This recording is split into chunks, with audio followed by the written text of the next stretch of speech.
Humanianity, a new religious call. Humanianity, religion for us all. Humanity, now we all can see. Humanity, how much better we can be.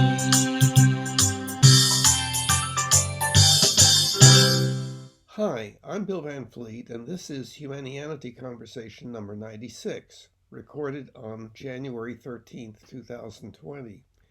It is the fourth recorded conversation with David Whalen, an advocate for Objectivism. This discussion primarily involved Dave asking me for clarification of my worldview, especially where it seemed to be different from his or from Objectivism. Some of this clarification involved an understanding of the humanianity concept. Much clarification of terminology was necessary.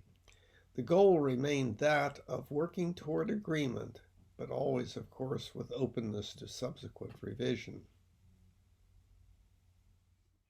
Hi, Dave. Hey, Bill, how are you? Good. How you doing? Good. Well, excuse me. So we need to decide. Well, I guess our overall plan earlier had been to start at the foundation and work upward and see. So you have an objectivist worldview, of which apparently there's more than one. Not all objectivists agree with each other regarding everything, but as I understand it from you, and but at any rate, so we would use your particular orientation, and my particular orientation, and see where the differences seem to appear, and if so, and why those differences appear. Does that sound right? Yeah. Sounds good. One of the things that I kind of was interested in, that I was thinking about, was a couple times you had mentioned the end goal of your philosophy, but we haven't really talked about the means of your philosophy, how it all the things that it desires to do or should do or believes it's right to do that will achieve those ends. I was wondering if we could talk about that a little more so I can understand your philosophy a little bit better. Okay. I think there's one important clarification. It is a little bit, it's ambiguous to ask about what my philosophy is or my orientation is, because I have one particular project that I refer to as the promotion of the humanianity phenomenon. But then I have my own individual ideas about certain specific things. And the humanianity phenomenon is something that has been going on for a long time, but has been hard to see. And it is the exponential change in our ethics, our way of having an ethical philosophy and so forth.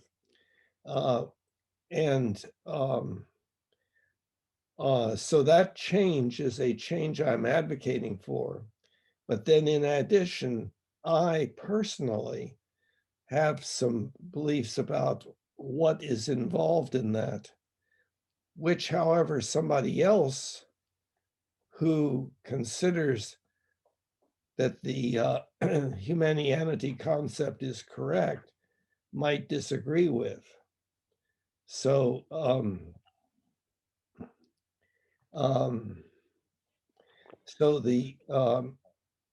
I regard myself as Humanian, and by the way, that's my terminology. I looked around for a word that I thought would be useful to apply to this so far unnamed um, phenomenon, or at least it's been referred to in many different ways, and is occurring in many different ways, but it has not had a good label, and I felt, and so I came up with Humanianity, and then said this is what is going on, and the uh, the what is going on is a change in our ethics from that which is characteristic of social animals in general, namely authoritarian ethics, obedience to the most powerful, to a different kind of ethics that has become possible only for us humans because of our first two exponential changes. The first exponential change having been the development of symbolic language, symbols and the rules of syntax. And then the second, the development of rationality, rules of logic and rules of evidence. And so with that, which gives us our science and technology, we can actually turn around and understand ourselves and make changes in ourselves that are desirable if we figure that the way we're doing things currently is not desirable. And of course, many people would say, well, that's just the way we do things. That's just the way things are. And they consider it to be idealistic to think that we as a species could actually make ourselves into something drastically better psychosocially by a change in our general outlook and changes in our child rearing and so on. Okay, so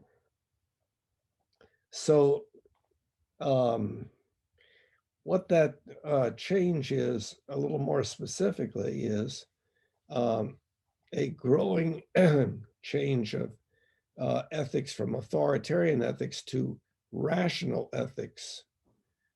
And rational ethics then meaning that it is increasingly a logically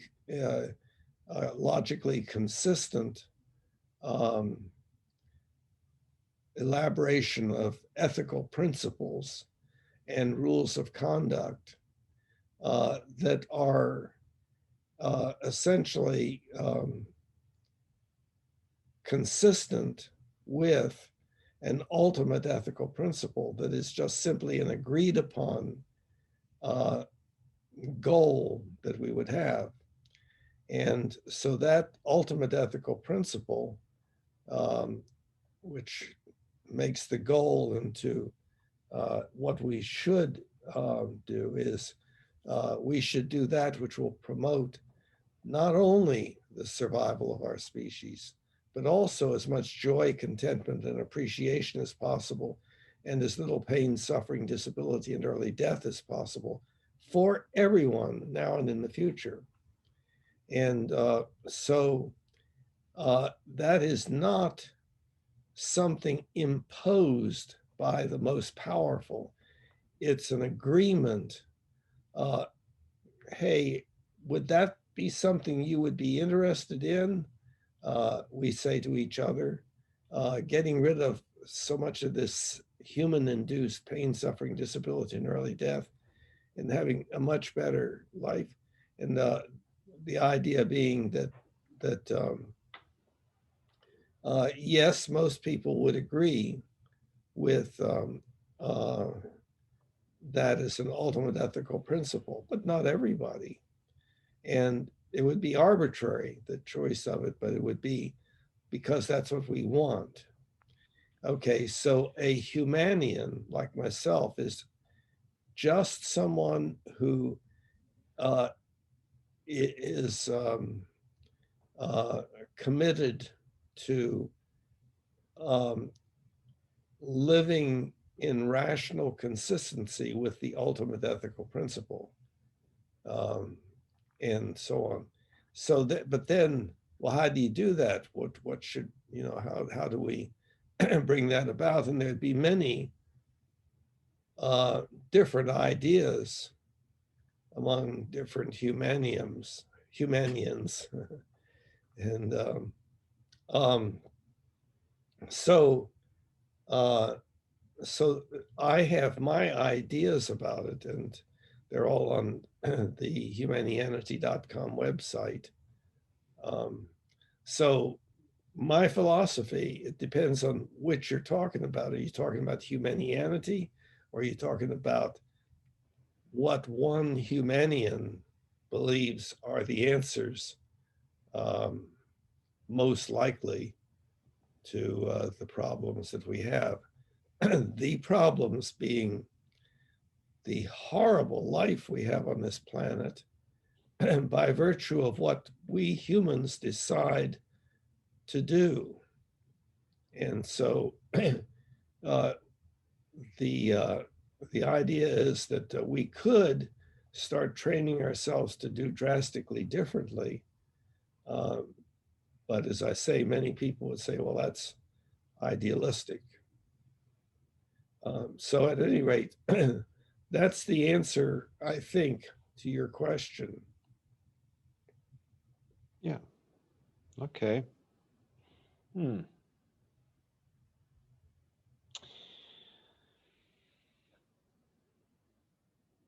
Now, would you then consider uh, religion authoritarian, an authoritarian ethic that you believe that humans should move away from then? Okay, yes, excellent question. Um, we humans are basically primarily authoritarian ethical, and um, all of the tendencies that are built into us show up in the things that we create. So, of course, our religions from the past have been primarily authoritarian. How do you know what is the right thing to do? Well, by what God tells you to do. That's authoritarian ethical.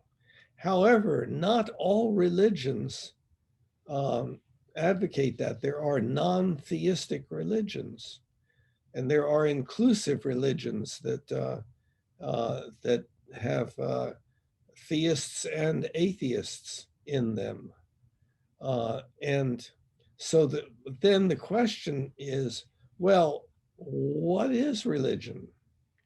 And here, in the first place, there have been multiple definitions of religion with not much agreement, and but a tendency, especially among in our Western culture, where the an anti-religion sentiment has been growing to regard religion as bad, as holding us back, and so forth. Many of the things in the religions do hold us back, but many pull us forward too. So there are good things and bad things in the religions. But the question is, well, what is religion? Now, ask different people and they'll say different things. I think if we really go back in history and right on up to the present and look at all of those things that have been labeled religion of some sort, that the defining characteristic is that it's the adult effort to study together on how to be good and happy people, what we should and should not do in order to be good people and happy people. And of course, many of the religions say, well, we have this book that tells you all the answers to that. The only problem is what's in the book. And there can never be any agreement and so on. So, so I am very much for religion. I consider myself to be highly religious, but I am atheistic. I don't believe that I'm being watched. I don't believe that there is an entity that is watching me and maybe making changes in what would otherwise happen because of how that entity was feeling about me and so on. So I have my positions on things tend to be quite abnormal, and it makes it difficult for me to fit in anywhere. Yeah, it's different, but I mean, at the same time, if you talked about rational ethics, the way you defined it, it's the language of it is very similar to objectivist idea of ethics and virtue the same way. Mhm. That it's not taking orders from a superior being. Um, uh, it's basing using your rationality based upon evidence of what we know, um, of what nature shows us and how we live and things like this. But also now it tapers off a little bit because it uses this idea then that the individual uses their self-interest as the guide, but part of that self-interest is living in agreement with other humans and not to hurt them, because by hurting other humans, you actually hurt yourself. It gives you no benefit to do that. If you really want to prosper and fulfill your self-interest, you need other humans, and you need them to also be successful, so you can also be successful at the same time. And then they vice versa. They find great value in you as well. But I had a question then with the agreement you talked about. So the ultimate ethical principle, the goal of it, of course, is to better humanity, which most people, that's what they desire, unless you're crazy or anti-human. Objectivists see the same thing. They want to see humanity be better and across the board, not just one set of people and other people we don't care about like that. But you were mentioning that with Humanianity, there would be more of a, so we go from authoritarian type ethics, where one person tells you this is how you have to live, this is how you have to be, this is what you have to like and even believe. So with Humanianity, then humans would have a diversity in a lot of different things. So how would that agreement work to reach that ultimate goal then? If you're going to use agreement to create the new ethic? Well, we have to be clearer about what we mean by agreement and also what we are saying about it, as far as what should be attempted. In other words, the ethics of agreement. So it has, I think I figured out 4 different meanings. Agreement. Agreement, one meaning would be that the individuals concerned, let's say we're talking about 2 individuals to keep it simpler, that they both have the same belief about something. So we would say, well, they don't know each other and they don't know it, but they agree about such and such. Then a second meaning would be that one individual says, I believe the same thing you do, or I agree with you. And so that's a statement to the effect that agreement of the first sort exists. However, that statement could be erroneous or it could be dishonest. A person could say he or she agreed with somebody just because, not because it was so, but because of whatever the results would be. Then there's agreement number 3, which is the intention of a person to go along with the expectation or wish of somebody else. I agree to do such and such. I don't want to, but I agree to take out the trash. However, let's say that's just in the mind of that individual. Well, I don't want to take out the trash, but I am going to go ahead and do what he or she wants me to do. And then the 4th is the statement. Yes, I agree. I agree with you. I agree to do such and such. And again, that could be correct, it could be incorrect, it could be dishonest, and so forth, the statement. So those are the 4 meanings, primary meanings of the word agree or agreement. Now,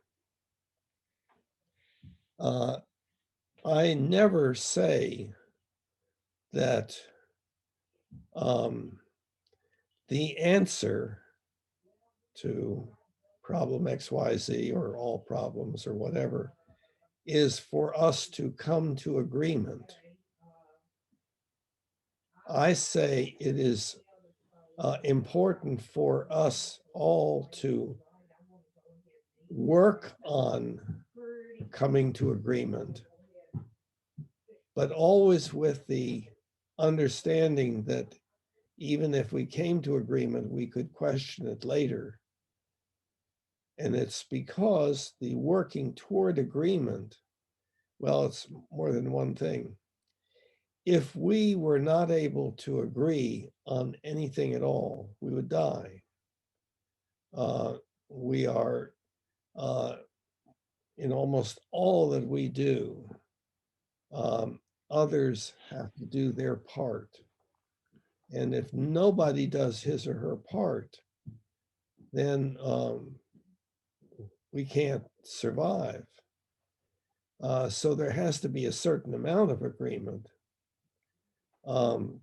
However, we well know that we can easily agree to that which is not correct, and we can agree to do that which is not optimal. And so what is important is that what we believe and what we do, we always keep open to the judgment as to whether that is optimal or not, and always be able to challenge our own beliefs and those of others and so forth. So it's the challenging of beliefs and discussion of things, comparison of beliefs, sharing and comparing of beliefs that is so important. And it's that is not easily done. What usually happens is if the other person, well, usually is a what very frequently happens, and it depends also on how important the belief is with regard to our the quality of our lives. What very often happens is if a difference of opinion is observed, then it is interpreted. It very easily devolves into a struggle for dominance. And the idea being that whoever agrees with whoever is submitting to the other person.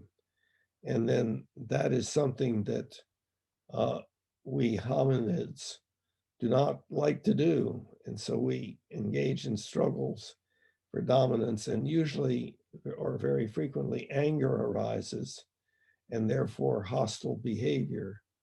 And then either disconnect, going our separate ways, further discussion will not be profitable, kind of thing, or one tries to eliminate the other in one way or another, going to the extreme of genocide. But in husband-wife relationship, can be who's going to win, or, well, we just got to stop our relationship, or there can be mental or physical, quote, abuse, i.e. hostile behavior, dominating kind of behavior. Okay. See, that brings up a good point then. So how would this? Okay, so you talked a little bit about, of course, as with human nature, there's always people who are jealous, like you said, or don't want to. If I agree that I'm submitting to someone else, and you get jealous, and it causes dissension, and which has been a problem throughout. Still is a problem with humans. But how would you prevent someone then from taking over as a leader if they feel they have the best ideas and they want people to submit to their ideas? How would that be prevented?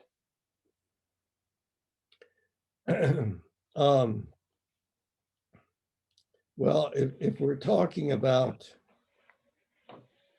on the order of a society, then it would have to do with the society working together to have a set of procedures for decision making.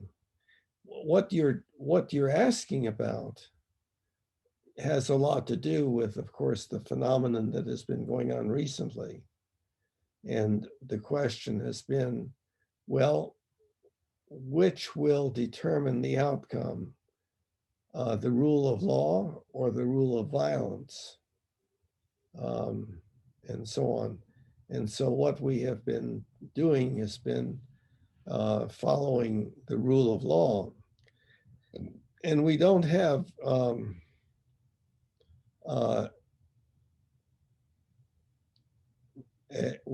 really good set, probably, of procedures for dealing with major disagreement,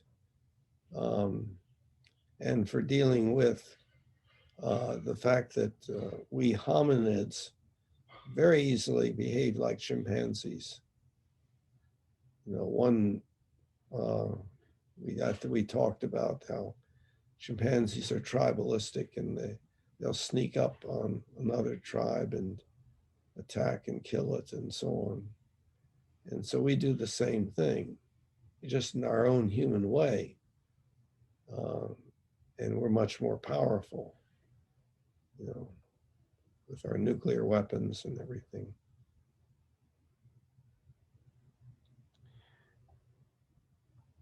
That's an interesting point.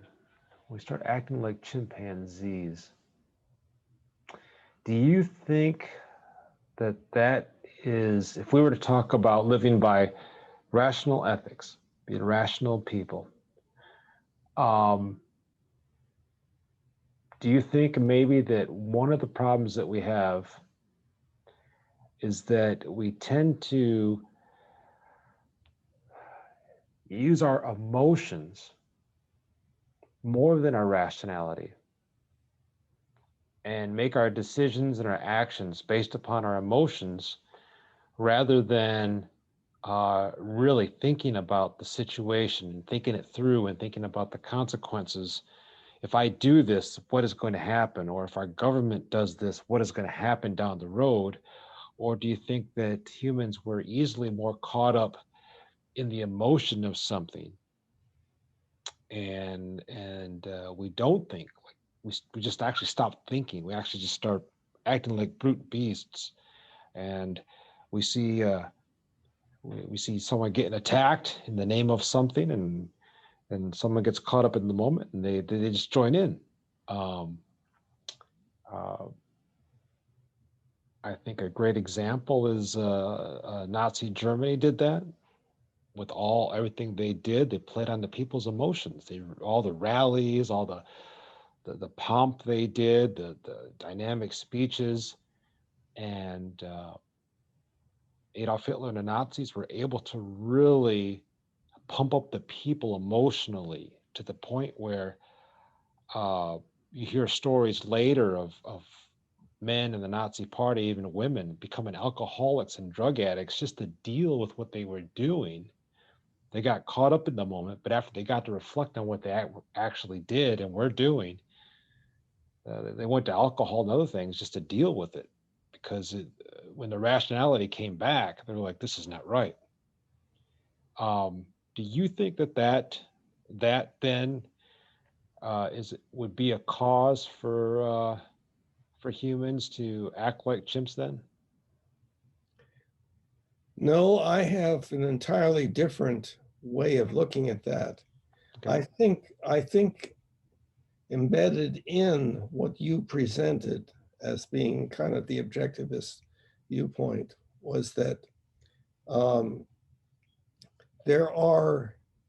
we humans who are rational beings, except that sometimes we are defective in that rationality, and then we become like brute beasts.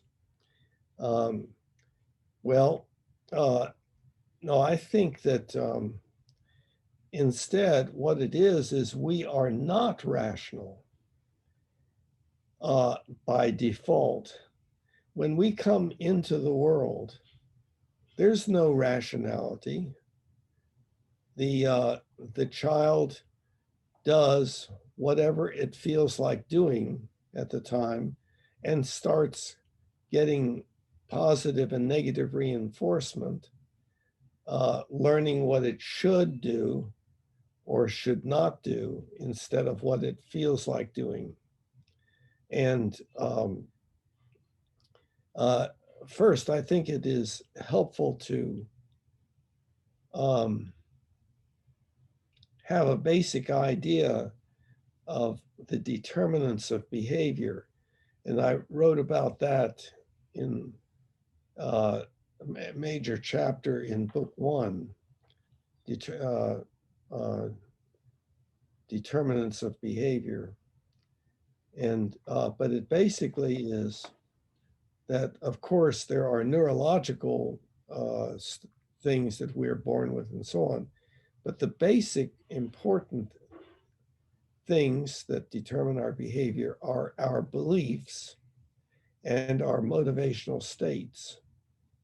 Now, those beliefs don't have to be put into words, but we come to predict what will happen if we do this, that, or the other.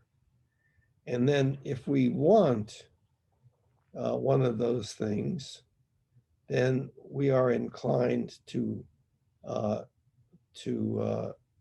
indeed go in that direction.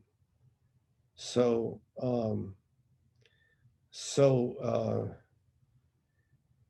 let's say I am hungry. That's a motivational state. If I eat some food, I'll make the hunger go away. That's an existential statement about how the universe works. What I've learned, that I learned that if I eat food, it'll make hunger go away. Therefore, I want to eat food. If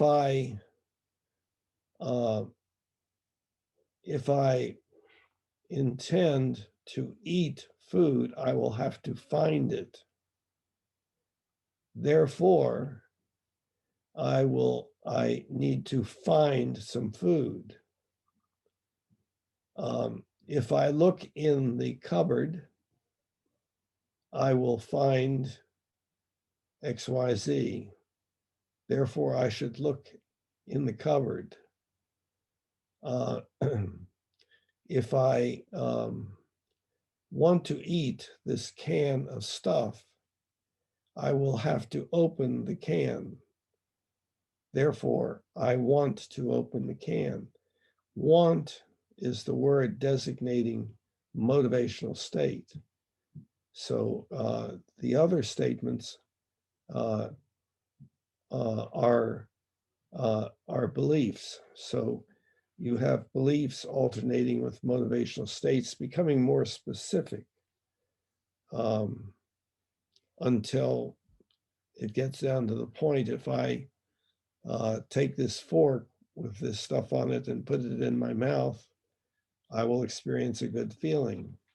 Therefore, I want to put this fork in my mouth, etc., and therefore do. So whatever we do, it is produced by a combination of beliefs about what will happen if I do this, that, or the other, and motivational states about what I want to do. Well, there is a motivational state that develops with variable intensity in individuals, and it's been called the ethical sense. The ethical sense is that motivational state that is wanting to do something because of the belief that it is the right thing to do. So doing such and such is the right thing to do. Therefore, I want to do it.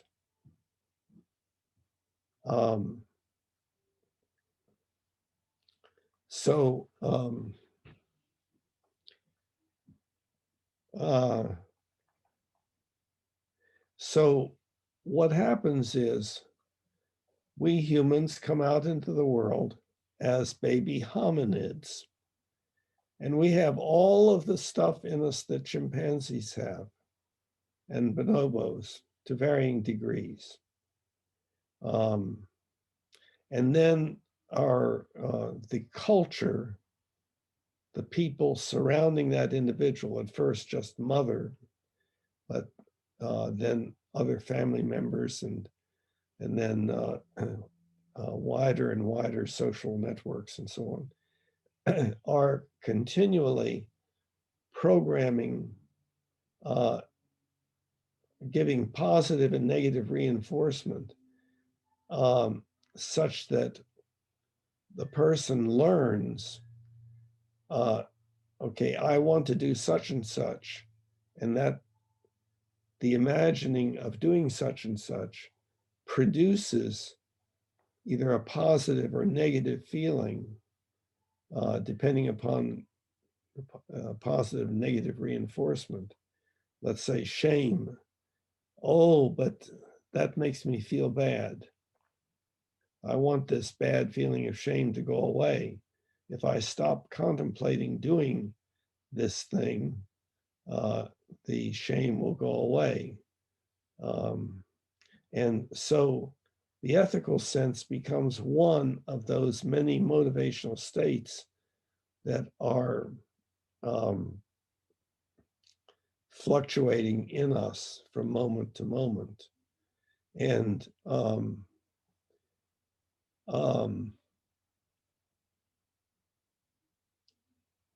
let's see. So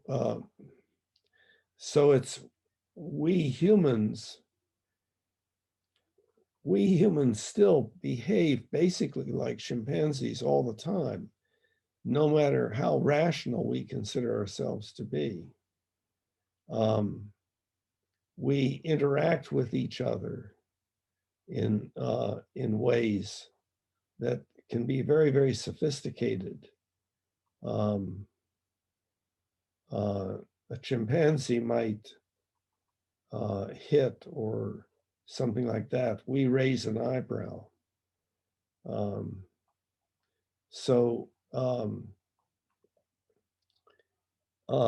But we train ourselves. Our ethical philosophies that are increasingly worked out in our cultures and that we are therefore exposed to and shaped by, have an increasing tendency to inhibit certain kinds of things that the person would do otherwise. Now, one of the things you're mentioning that a lot of people deteriorate and become like wild beasts because of emotion. Well, that emotion, what we're talking about is that's a strong motivational state compared to the strength of the ethical sense that would inhibit the carrying out of the acts that are promoted by that motivational state. So,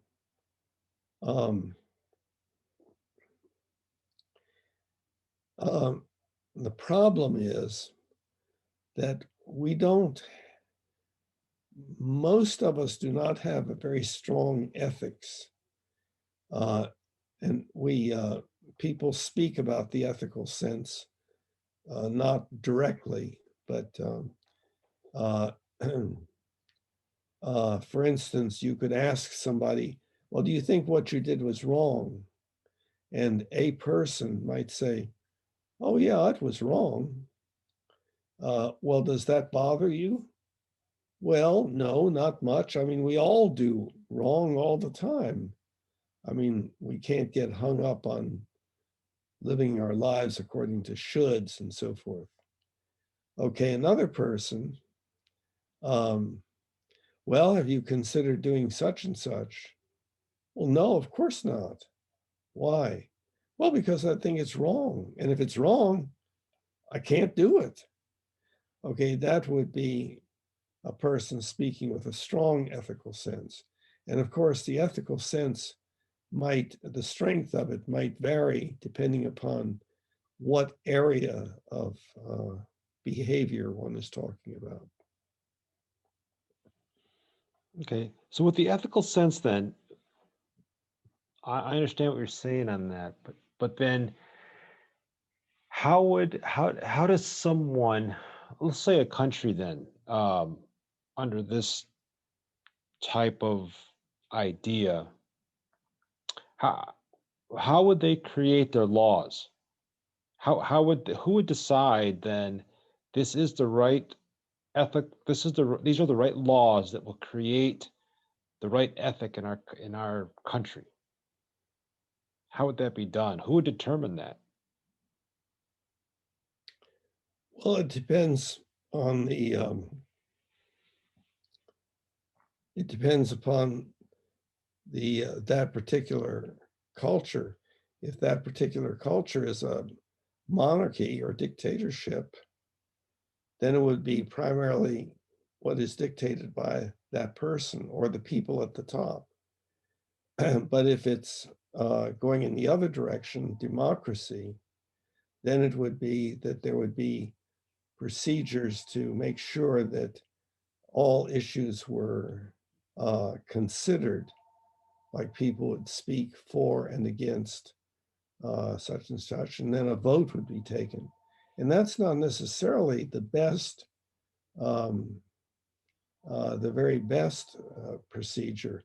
I believe that actually there is a better one, and that is that every voter has a card on which his or her education is placed in a barcode so that one can tell how much the person knows about about particular topics. Now, we don't have that currently.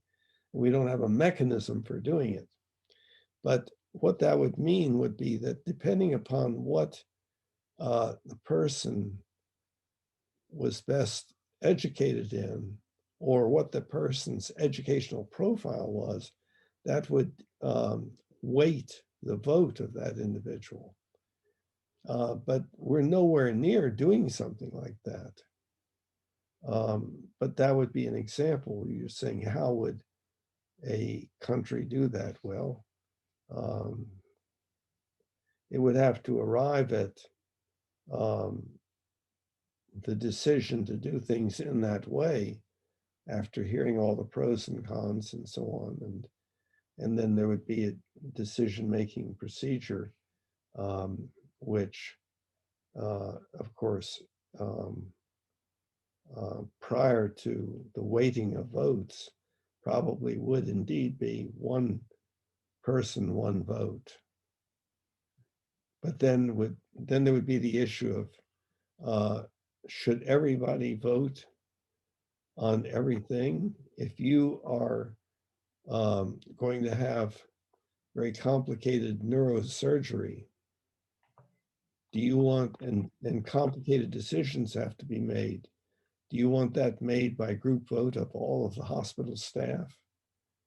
You know, obviously not. So there are areas where we designate individuals as being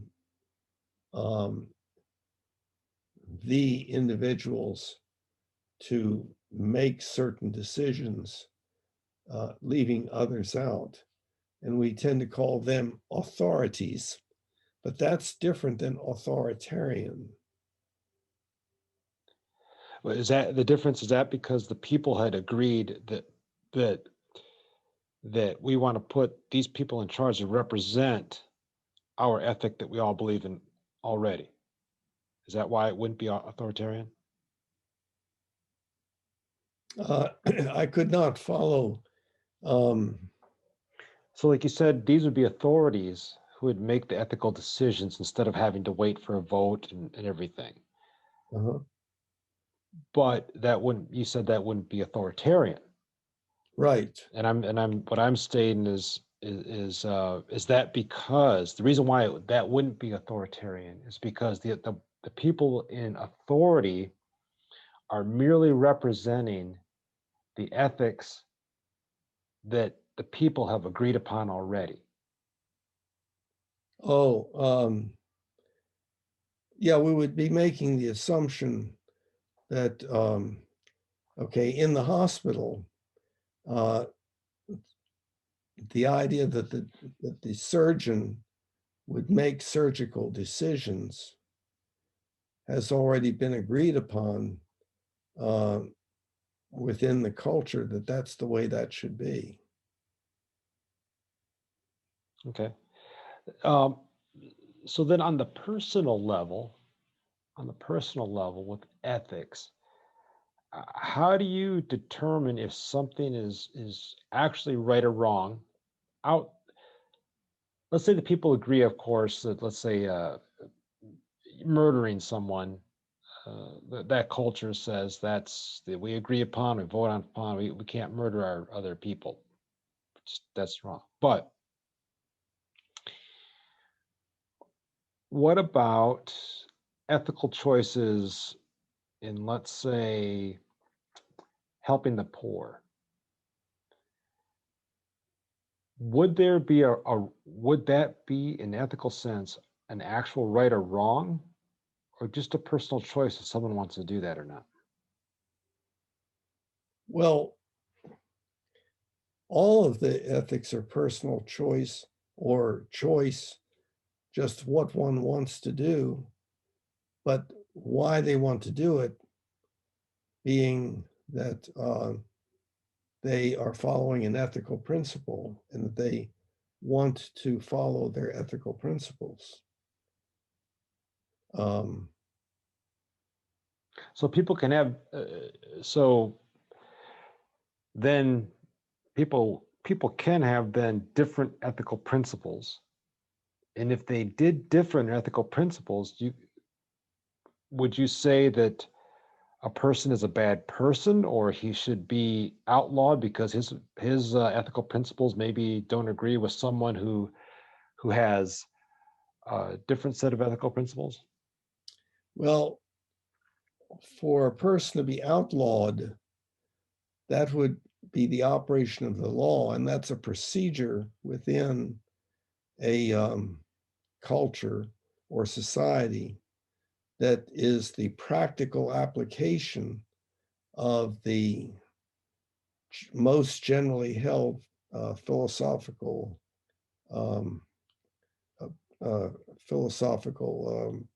system of ethics. It's a practical application of a basic ethical philosophy. Okay, but then what about, not in an outlaw sense, but maybe, because, well, it depends. Some cultures could get to the point where if you don't agree with everything, then you're an outlaw, even if it's just on principle stuff, not actually breaking any laws. But in this type of um, ethical agreement that you're talking about, that um, moving to rational ethics, is there room within that for varying degrees of ethical principles? Or does everybody have to be the same? See, in the first place,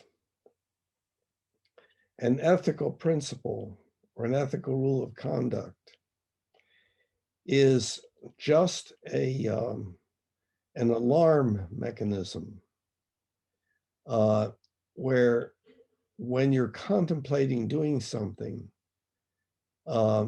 if it is against one of your ethical principles, then there is this, whoa, stop and think, because what you're wanting to accomplish is the best outcome overall.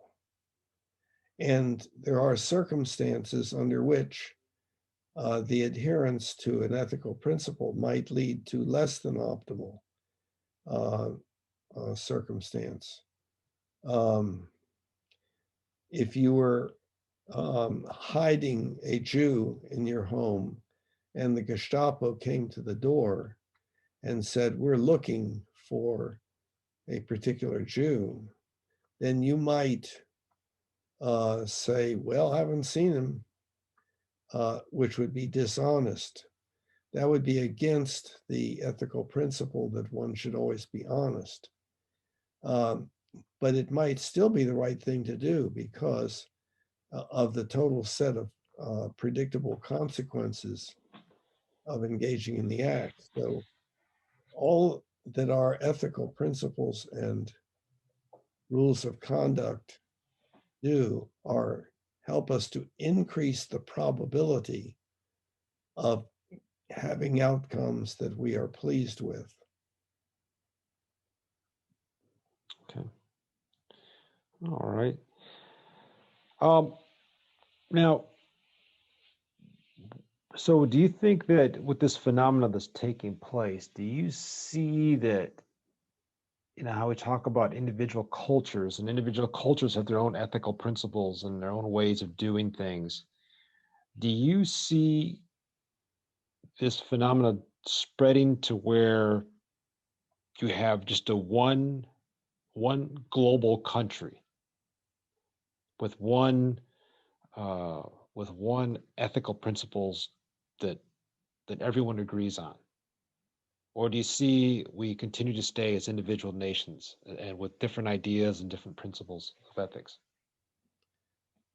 Well, I see that the unity throughout the planet as being the state of perfection to work toward. But that doesn't mean that at any particular point in time, X amount of time from now, that at that point, if you take a look, that's what you will see. And knowing how we are, it is hard to imagine that we will achieve perfection with regard to this desirable change. Now, but see also, let's say that one had arrived at that where there was universal agreement throughout the planet on the basic ethical philosophy. Remember that even with agreement like that, it should always be open to challenge. So, so it's a little bit reminiscent of Charles Sanders Peirce's definition of truth, where truth is like an asymptote toward which our particular opinions go and get closer and closer to. So there's an asymptote, a horizontal line, and our beliefs come closer and closer to that line, but we can never say that we've gotten there, even if it may seem like that at a particular time. So I think his statement was, truth is that opinion toward which all opinion would tend if it tended indefinitely toward fixity. And fixity meaning no change thereafter, whereupon it would become the asymptote. But so the idea is to work toward perfection, even though you can't say, well, next month, next year, next decade, next century, you'll have it. But it's the working toward it that is important, whereby we can get better. And as some people point out, indeed, we humans are getting somewhat better. We're killing each other off at somewhat less rate. We're going to war a little less. Yeah, I think we put some good restraints in place. I'm not 100% sure if the mentality of people has changed, but we have put restraints in place, especially after World War II, to prevent another Great World War from happening in the near future. But I think if some of those restraints were taken away, we might see the bad side of humanity reappear again. And not by the people, by leaders. People in power have that tendency. This is my personal opinion. I think the regular person just wants to live a regular life. They want to get married, have kids, have some money so they can do things, just live a simple life and then have friends and enjoy things. And going to war and killing people and things like that and hurting other people is the last thing on their minds. But the people in power, especially the people that gravitate towards government positions, they're the ones I believe have a different disposition about them, that if certain restraints are taken off, they could force their countries into bad things again. So I got another question for you. Well, can I respond to that? Oh yeah, sure. I think we have a tendency to think the way that you were just verbalizing, that, most all of us humans are really okay. We're rational and ethical and live well with each other and so forth. But there's certain bad people, leaders that come and can stir us in the wrong direction. I don't think that that's accurate. I think that all of us are hominids and we have this stuff in us. Now, let's take an example. See, you're saying that most everybody, they're okay. Well, they just want to get married and have children and have an ideal life.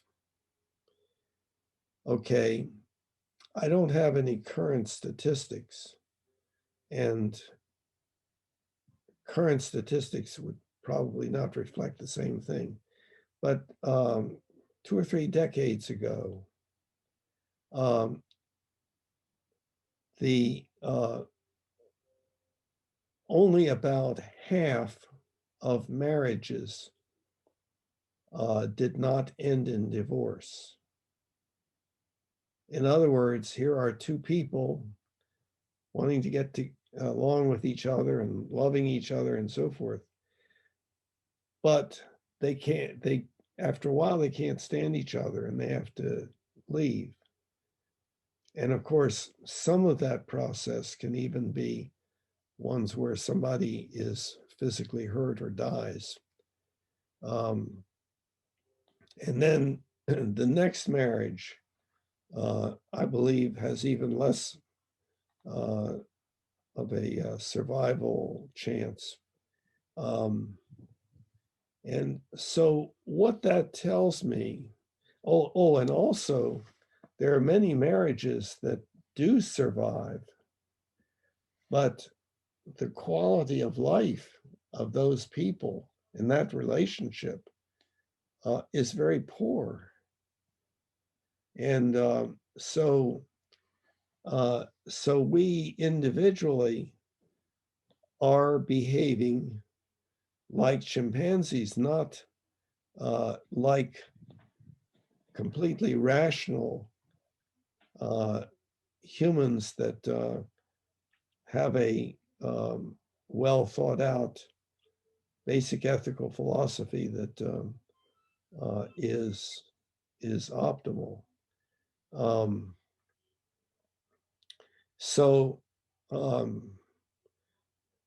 And then you take a look at the operation of groups like like employment situations. It is very frequent that there is poor relationship existing within such groups. And so everywhere that you look, you see that we humans are doing stuff that is not the rational ideal, and that we're just waiting for a bad guy to come along and somehow pull us down. We're already down. We already have difficulty, and so I do have a different view of this. I think your view is more normal. I think it is consistent with the, well, I'm okay if anything is wrong, it's you're the bad one. And we are okay if anything goes wrong, it's because of this one guy, the leader, who is bad, and so forth. But instead, I think what we do all the time is behave like chimpanzees in our highly sophisticated ways, but we're still doing the same things. We still fight, even if it's cyberbullying and cyber warfare and so forth. Still fighting and struggling for dominance and stuff like that. And that what we as a species need is some understanding of what it is that we're really up against in ourselves. And we need to work together toward how we can inhibit such things. And that's what really should be taking place, and does to a certain extent, in religious organizations. But a given religious organization may have quite a membership, but very few people who get together and really study how to live the ethical decisions of daily life, that are affecting their lives. It happens to a greater or lesser extent. Okay. 1 second. I'm going to get something to drink real quick, okay? Sure. Mm-hmm. All right. That's really good. I was watching a couple of these modern day philosophers who are they're both atheists, but that is, I'm not judging them by that, but they're pretty much just materialists. But they were I want your take on this in regard to what we've been talking about here. Their belief basically is that if humans, we became a globalized one nation world rather than individual nations, that would instantly solve the world's problems. We wouldn't have race problems, we wouldn't have class problems, we wouldn't have misunderstandings due to languages and cultures. What do you think about that approach? I think that that's obviously wrong. But on the other hand, if we make changes in ourselves, you, me, and everybody else works on being different, then one of the results of that may indeed be a global nation, a one species tribe.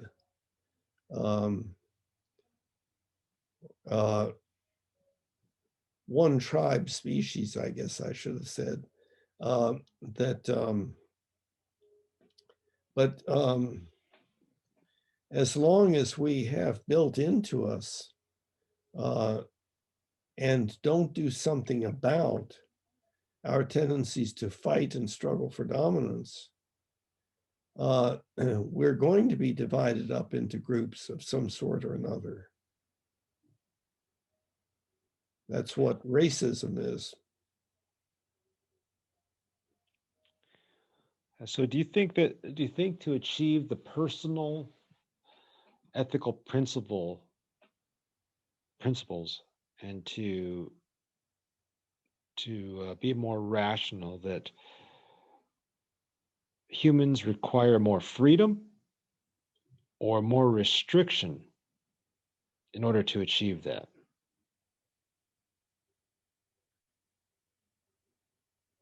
I know that's important in objectivism, the emphasis upon freedom, and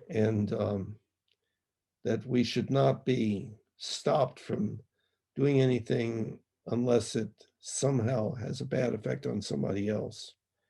And it also includes thought, learning, increasing your knowledge and thinking about things and having ideas as well. Yeah, and of course, some people don't want to spend their lives learning history and economics and things of that sort. They want to be painting, or they want to sing and dance, or they want to engage in competitive sports or whatever. So there are many different ways of living life. But of course, whatever ways those are, it is possible to have an underlying basic ethical philosophy about what one does or does not do. But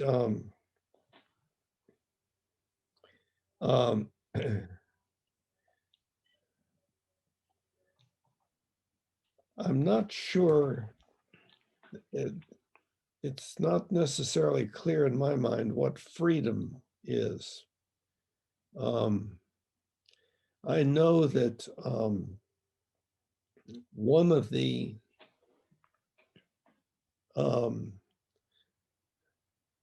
outcomes of our way of living, namely our emphasis upon punishment, that children should be punished, otherwise they will run wild and so forth, and that children or people in general have been punished to greater or lesser extent, that one of the outcomes of punishment is chronic anger and an oppositional tendency. So for many people, that's their preoccupation. I've got to be free. I'm not going to submit to anyone. No one's going to tell me what to do, and so on.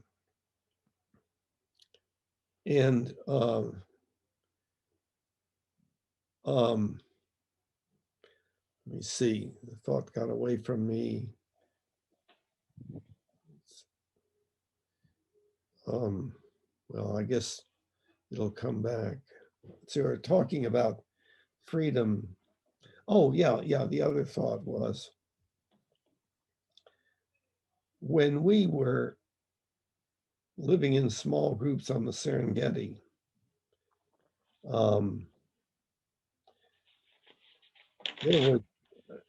there was no,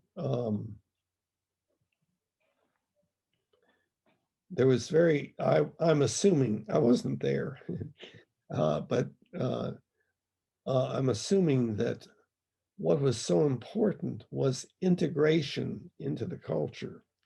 And one of the things that we value so highly, namely privacy, is something that would not be relevant in that particular kind of culture. Well, we could imagine global lack of concern about privacy because of the trust that we all had in each other that we were going to do the right thing, and that we cared about each other, and so on. So so I think the concern with freedom, one aspect of it is that it is a manifestation of our tendency to be very punitive.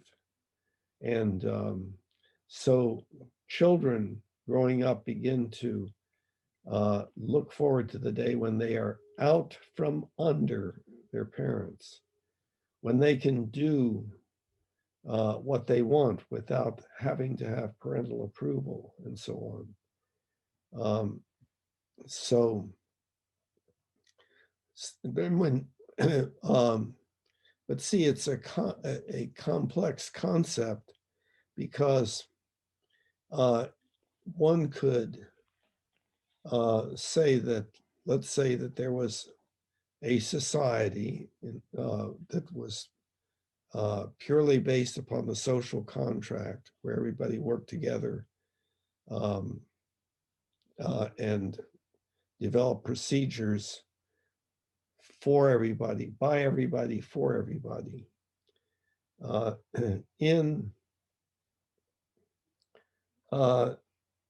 In such a society, a person would not feel free to do just whatever they, quote, wanted to do.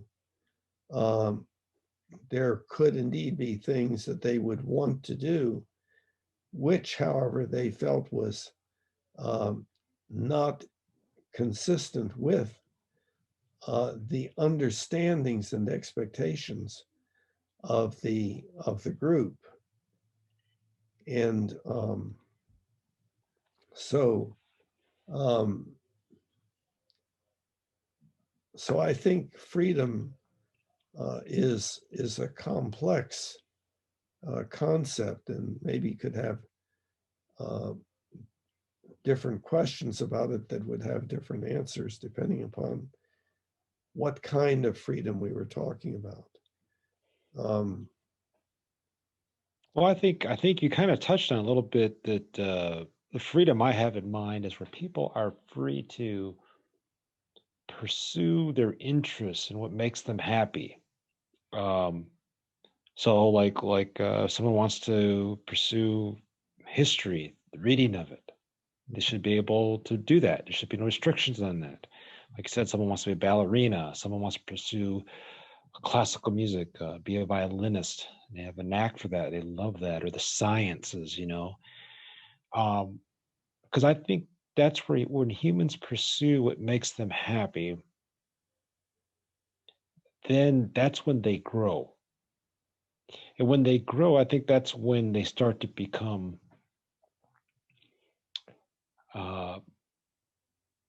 more rational, because they're able to fulfill their desires and their happiness, and at the same time, people who are free to pursue their happiness tend to be people that benefit others, because others then, when they become good at something and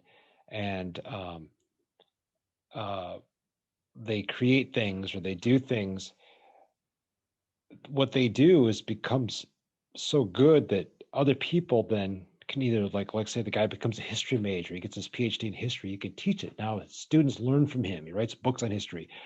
The ballerina, she gets to entertain people when they go to the ballet and they go see the Nutcracker. They see her and they can, and then she teaches ballet to younger girls and so forth. There's a concept when people are free to pursue their happiness. There tends to be this expansion of it that affects other people around them, and other people that in society then can benefit from that. Yes, but you said increase rationality, and I don't think that that is necessarily so. I Well, think, it could leave the door open. yes. It could, I think uh, if there was less freedom to pursue those things, people, the capacity for rationality might be limited. Well, I think it's unclear what the connection would be in what you're describing right now. Uh, um, the Well, let me ask you this then. What would, because I do believe that humans, the rationality is developed later on in the human, but the capacity for rationality is there in a human being. What then? What in your ideas would make people more rational? Okay, by more rational, we mean more strongly wanting to be logically consistent and to have their beliefs as accurate as possible, as determined by the rules of evidence. Rationality is a psychosocial phenomenon, and it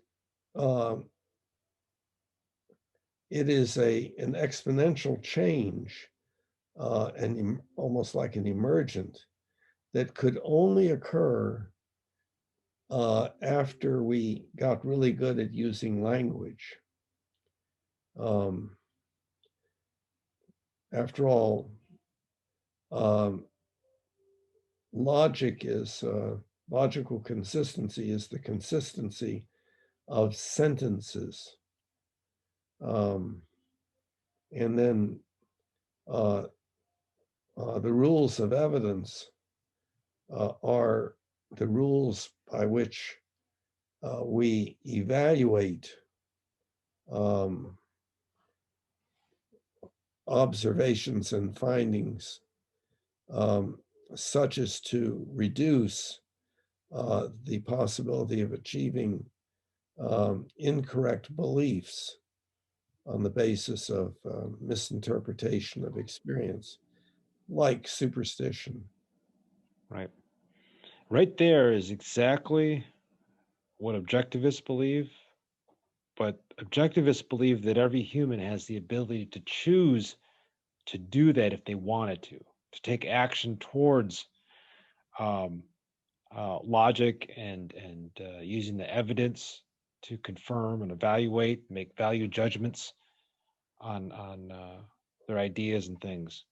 Um, so, do you believe that all humans have the ability to choose to pursue that, or is it something that has to evolve in humans? Well, we are now pretty much into the free will versus determinism philosophical problem, a part of the mind-body problem. You can ask the question, are you able to choose to do something or something else? Or is whatever you do what you were going to do anyway because you were following the laws of the universe? And of course, in the mind-body problem book, I have an alternative, a third alternative, but it's kind of hard to grasp. And if you're reading that book, you'll be getting to it. So, Yeah, because that's interesting. Okay. it's not an easy enough problem to just put in a few sentences. That's why the book is long and it's precise and tries to make sure it doesn't overlook anything and so on. So,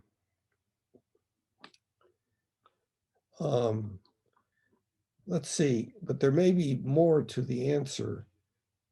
What was your initial question?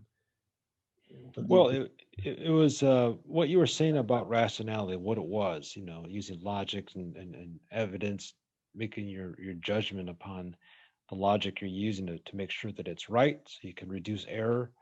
And I said that objectivism teaches the very same thing, except that objectivism believes that all humans have the ability to choose to do that and take action to do that if they wanted to. Uh-huh. Now, that doesn't mean they're all going to be good at it. It takes work, but the humans can do it if they wanted to. Well, there are complications. If they want to, but what determines whether they want to or not? And see, you can take the free will position and say, well, if they want to, they're a good person. If they don't want to, then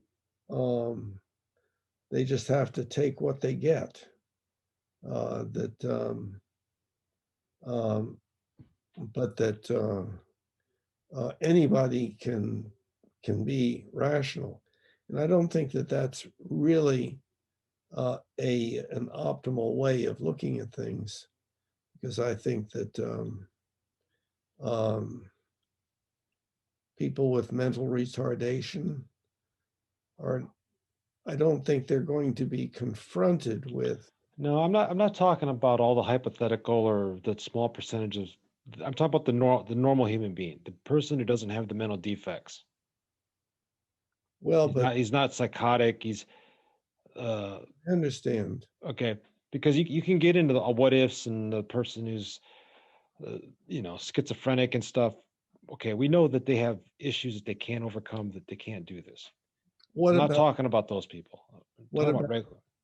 what about IQ?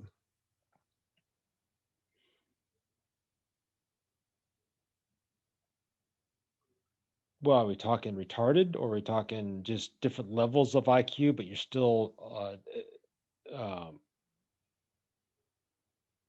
like the normal distribution curve? Well, that would go back to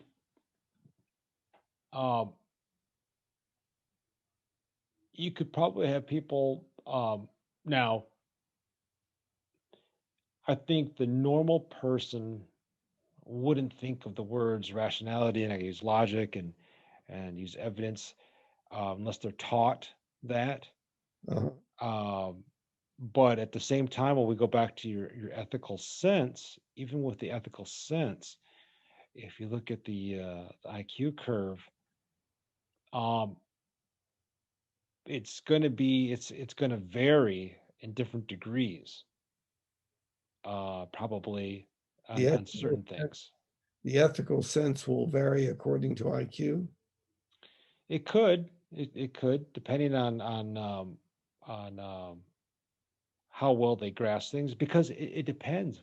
What if a more simple man, he's not bad, he doesn't do anything wrong, but he just doesn't see other things that he could do that's more ethical. Then you have a man who's more educated and knows things a lot more. He may see a lot more ethical opportunities and ethical things that he could do.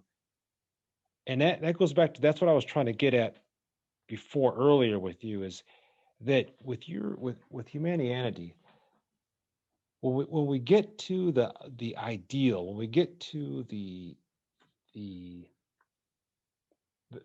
point when humanity then can agree, we get away from authoritarian ethics. Is there an allowance for a diversity within the ethical sense of varying degrees of ethics, or does everybody have to be one? And this I, IQ issue is a good example. I don't understand that. I don't understand how you're using ethical sense and then what you meant as you concluded your sentence. Well, knowing what could be wrong for someone or right for someone. Well, how is that determined? That's what I'm asking. And in your philosophy, how is that determined? And is there an allowance then for varying degrees of diversity, or does everyone have to come to be exactly the same? Does everyone have to become exactly the same? That seems like such a strange collection of words related to anything that I'm talking about. But maybe going back, let's see, can you say it again? Okay, well, Just exactly the same thing you said. yeah, okay. In regards to if we looked at the philosophy of humanity, and we get to the point where we're done with authoritarian ethics, and now we move to rational ethics, and everyone's living in agreement. Is there room within that agreement for varying degrees and diversity of ethical principles within the concept of the ethical sense you're talking about? Or Ethical sense. Now, I'm not recognizing how you are using the term ethical sense. well, from what I understand, you were telling me the ethical sense is more of a way that a person determines whether what they do is right or wrong. No, the ethical sense is a motivational state that is produced by an ethical belief. So I should not steal. Well, for a particular individual, um, the individual may say, well, I know, but everybody steals a little bit. Or another individual would absolutely refrain because they had a strong ethical sense, motivation.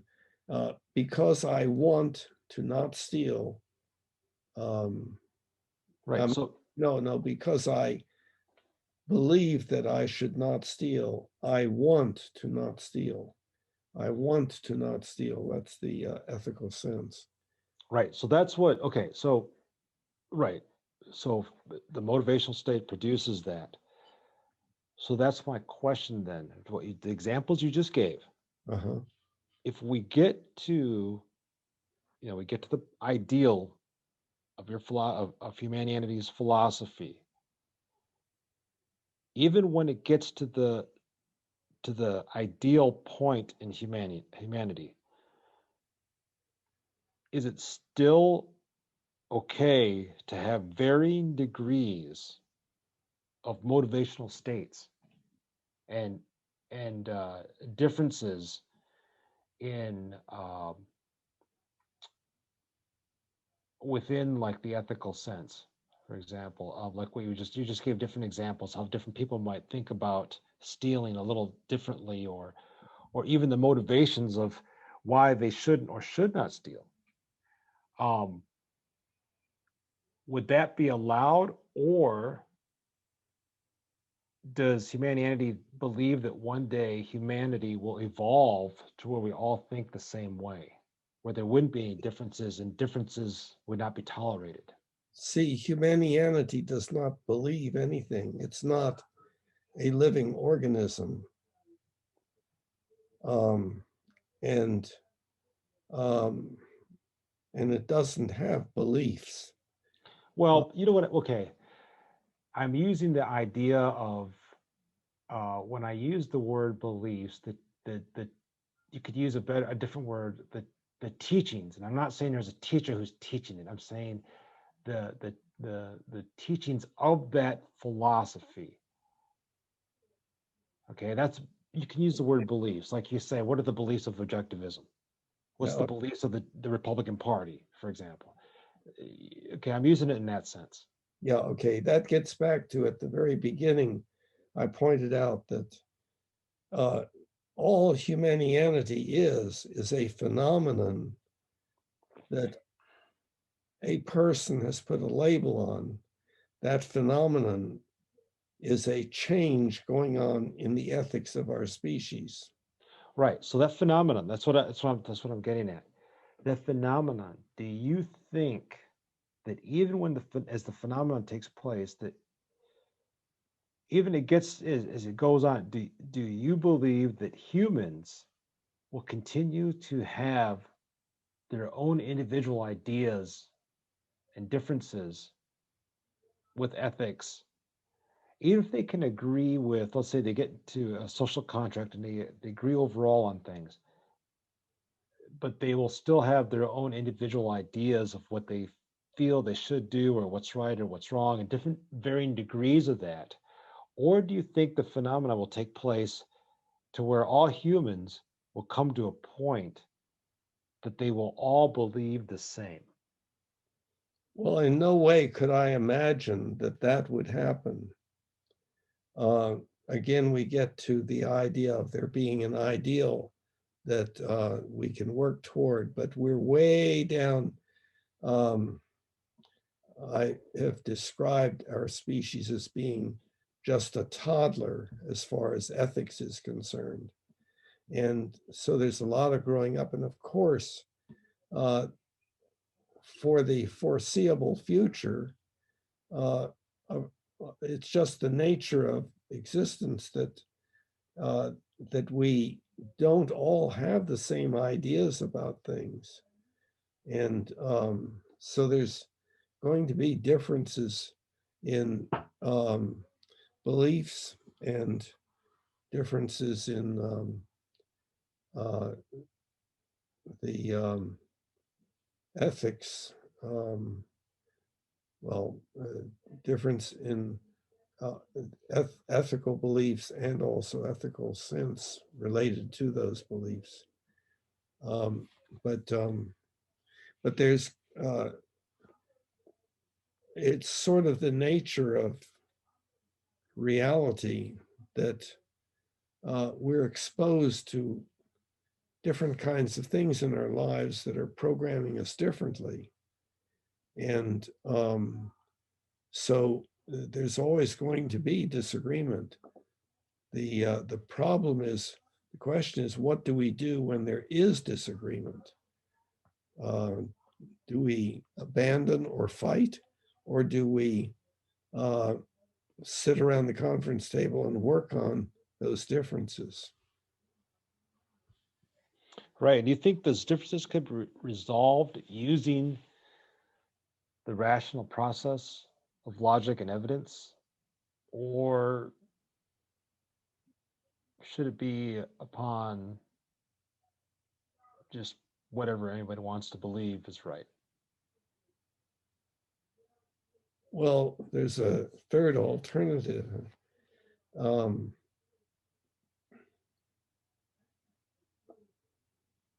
you're saying whatever anybody wants to believe, that's all right. I just finished saying that the important thing, and I said it earlier, is when there's difference of opinion, that if it's an important area of belief, that there should be continual work on trying to come to agreement. And so the idea that um, there either is agreement or anybody can believe whatever they want are not the only options. Yeah, because let's say it's let's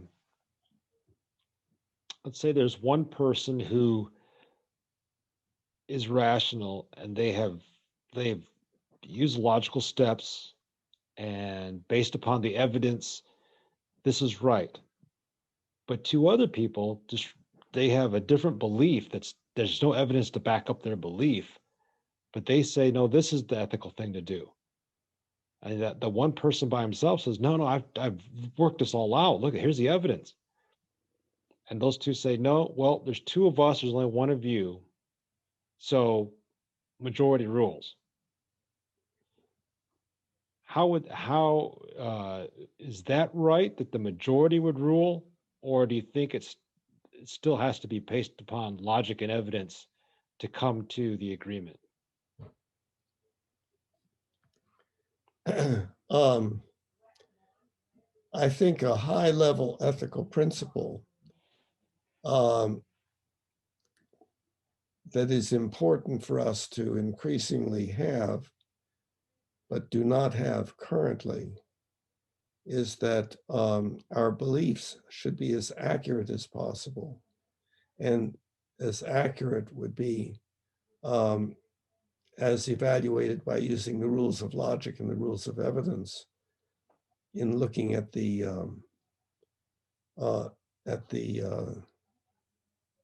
linguistic models of those beliefs, the sentences that people are saying. Right. So, no, I do think that it is possible to have varying degrees of accuracy of belief, and that when we have inaccurate beliefs, it leads most often, not always, but most often to mistakes. And mistakes tend to be whatever is different than what we were really aiming for. The consequences, the like the long-term consequences we sometimes don't see that, and that happens. Uh, and I wanted to pick your brain about this. So this is kind of leading into what happening today in our world, in America, let's say right now. We got a lot of craziness going on. But I'm seeing an idea in America that kind of scares me. And I want your take on this. Instead of using rationality, I'm seeing more of uh, the slogan kind of, I guess you could say it this way: might is right. So whoever has the power, or whoever has uh, the most influence or whatever, that's right no matter what. And as Americans, you just got to accept it. This is just the way it is. Um, and I'm not seeing a lot of rationality these days. I'm seeing a lot more just people just trying to get the power so that they can just command what is right rather than what is actually right. What do you think about that? Well, that's what I meant, is that we humans are basically chimps when it comes to ethics, and chimpanzees um, do not know anything about the rules of logic or the rules of evidence, uh, and um, and they just normally do what other species do. They struggle for dominance. They fight, as well as making love and so forth. So they do things that feel good. They do things that feel bad. And those things are put into them by the process of evolution. And that same process has occurred to us. So we are basically talking high-tech chimps, doing what chimps do, except in our human ways, which are very sophisticated. And what I think is important is for us to come to understanding of that, about that, to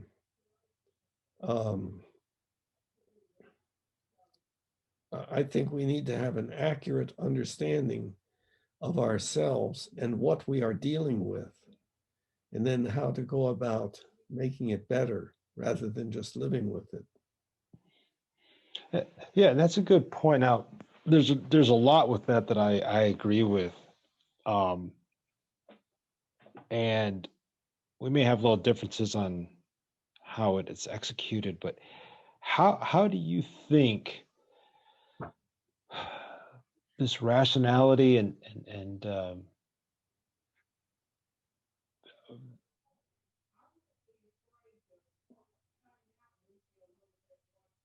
can be better implemented into the human race? Oh, How would you go about? Is it just through education? I'm You sorry. know, Wait, how would you go about doing it? wait. You broke up some. Oh, I'm sorry. I have unstable internet, and so can you go back over what you just said because it got lost? Yeah, so I think it's very important for um, let's just say a country, for example, to have a good philosophy of life that it lives by, that like we talked about, has ethical standards, um, but it promotes rationality, logic and using evidence to back up that, and correcting yourself and making sure you're right, etc. Um, how do we go about implementing that into our culture? Or do you think it'll be just a regular evolutionary process that'll happen? Or do you think we have to make it happen somehow? We have to make it happen. It's not an evolutionary process in the sense of Okay. what is usually And meant. how would we go about doing that? It is, huh? I'm sorry. Broke up right there. You broke up. Oh. Okay. It is not um, this process that we're talking about, getting to a better place, is not something that is occurring by virtue of evolution, as is thought of in physical terms. It is psychosocial change, and you could say psychosocial evolution, and that's using evolution metaphorically, saying it's like physical. However, it goes much faster. And so, in other words, cultural change is what we're talking about. So, uh,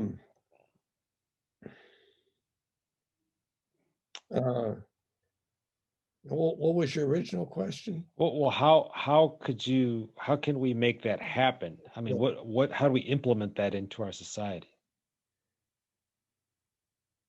More and more of us have to see that it is a worthwhile thing to do. And we have to um, engage in study with others, and we have to engage in advocacy. Um, that's what I am doing, of course, by having these Humanianity conversations. Um, and the website has the Humanian Belief Manual in it, which is a place where you enter your own beliefs and compare them with others as far as how many people agree and disagree and so on. But it's just beginning. So it's going to take quite a while. Maybe it'll never take off, but if it does, it'll be quite a while uh, before it really is serving a significant function. But it wouldn't be the only. It's just one additional tool. Just a tool that I developed for uh, furthering this development, this psychosocial development. Um, but no, sitting back and saying, well, it sounds interesting, I'll watch. And it'll be interesting to see what happens. That won't do it. Those who do that will be holding it back. Those who advocate say, look, check this out. What do you think about this? Are ones that would be pushing it forward. And it's being pushed forward in many ways. Objectivism would be one example. And it has parts in it that are consistent. I think there are a few that are not real consistent. And I was curious so far in this discussion, it has been you asking me questions about things, but I haven't heard, like you were saying, that there's some areas of disagreement. I haven't seen what those are. We haven't started discussing those. But doing what you and I are doing right now is one little tiny effort to move us in the direction that Ayn Rand wanted us to move in. Now, maybe not in exactly the right way, but she wanted to have a world in which people's lives were better than the way they had been. And so she was pushing her ideas, as she should. And so that's just one little example of the emergence of, we have to really take a look at how we're doing things as a species, and then work on changing ourselves and advocating that others join in the effort of changing of the self. And I think living a consistent life where you live out what you say you believe, I think is extremely important. If I say I hold to a certain ethical principle, but then I don't do it, then that kind of defeats the purpose of promoting what we want to do. It doesn't make a change. People just look at that and say, "Oh, look at you're just a hypocrite." So I think being a good example and living it out as well. Yeah, well, that's certainly true, and one of the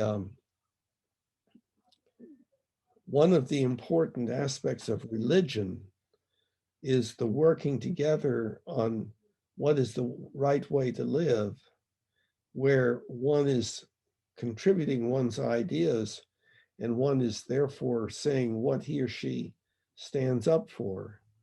And in another area that I've mentioned is the belief manual, where you put in your beliefs, you say what you stand up for. And it's it's kind of like I've heard people say, I've asked them, about their ethical, their ethics, and they say, "Oh, I've got that made. Just do unto others as you'd have others do unto you. That takes care of it all. I don't have to think about it anymore." And that doesn't tell you whether you should recycle this item or, Yeah. no, or whether you should arch your eyebrow or not in a conversation, and so on.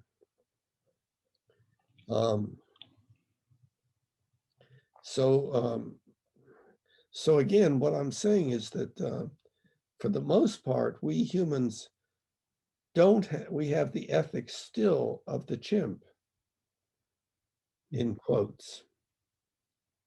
It's not that we evolved from chimps. We and chimps and bonobos evolved from a common ancestor somewhere back and so on. But in great apes and orangutans and so on, that all of these hominids and such creatures, we have the ethics of social animals. And but we humans are getting the idea that we can do better than that.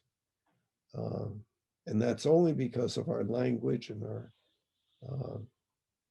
science and technology. Yes, exactly. Well, let's see, we're almost at 2 hours, Jan. I do have some things to do, so we'll just continue and Yeah. see if you can identify, any things that don't sound right in my point of view. I like to, find any areas that don't make sense and so on. Okay. Yeah. No, this was really good, Bill. I appreciate it. This really helped me understand a little bit more about Humanianity and things because,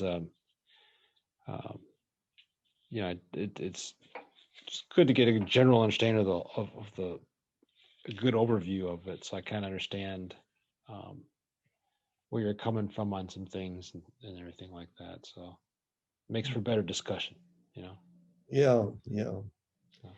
Great. Okay. Well, you have a good week. We'll All get right. together. Okay, Bill. Thanks a lot. We'll see you. Humanity, now we all can see. Humanity, how much better we